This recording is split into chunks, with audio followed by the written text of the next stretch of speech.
Tumsifu Yesu Kristo.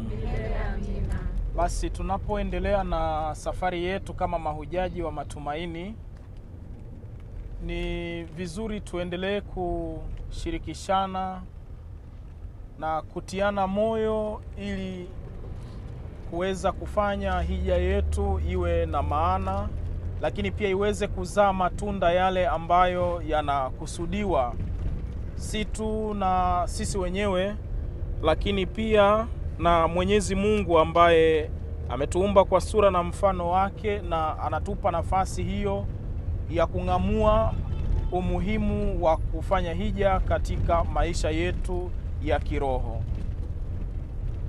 Kabla hatujaendelea mbele, tuongozwe na neno la Mungu, tafakari ya mwinjili Luka sura ya 1 aya ya 39. Basi Mariamu akaondoka siku hizo, akaenda hata nchi ya milimani kwa haraka mpaka mji mmoja wa Yuda.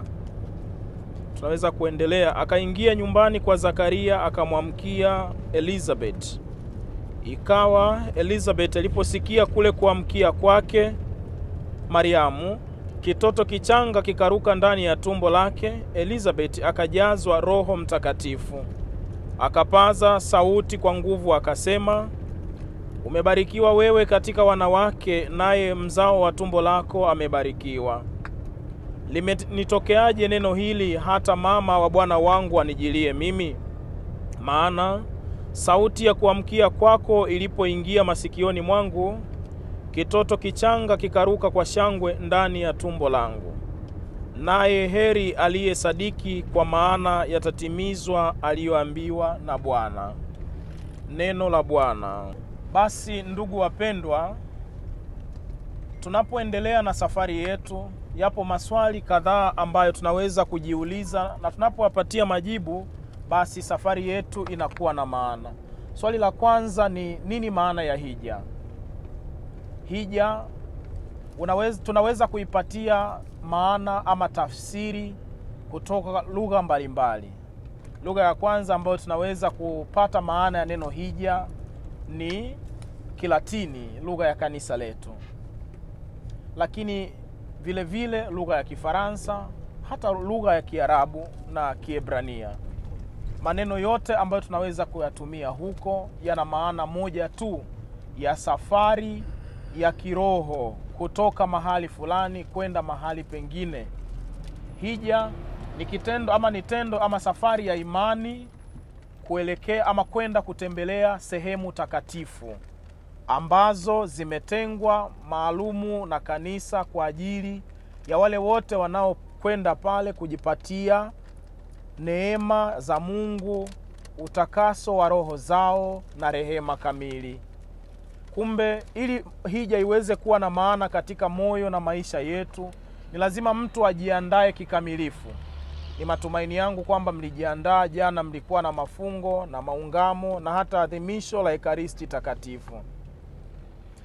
Kumbe tunapoyajua hayo,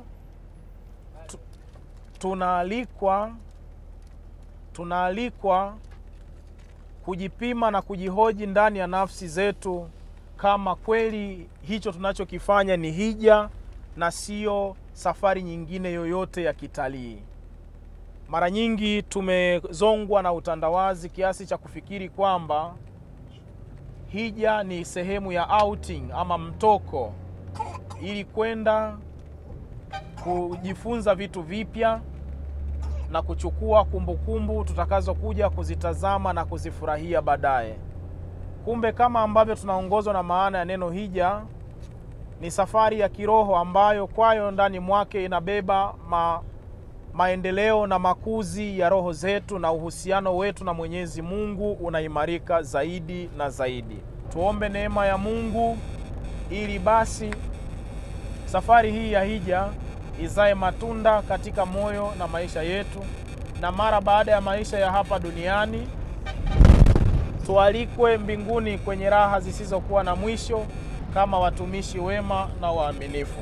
Bikira Maria, mama wa wasafiri, Mtakatifu Rita wa Kashia, Mtakatifu Agustino wa Hippo, watakatifu na wenye heri wa Mungu. Tumsifu Yesu Kristo.